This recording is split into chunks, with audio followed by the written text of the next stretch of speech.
પહેલાં તો જે રાજકોટની અંદર શાંતિપૂર્વક જે યુવાનો આંદોલન કરતા અને જ્યાં છોનમ વાંગસુકના જ્યાં અહીંયા પોસ્ટર લગાવવામાં આવ્યા હતા, હવે એ પોલીસે આવી આંદોલનનો ભંગ કરવાનો, પોસ્ટર ઉખાડી ફેંકવાના.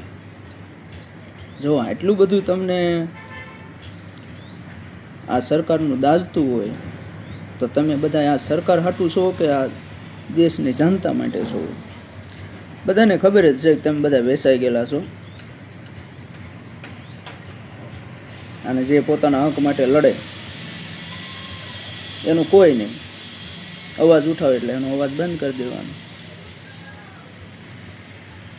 એટલે સુધરો તો વધારે સારું.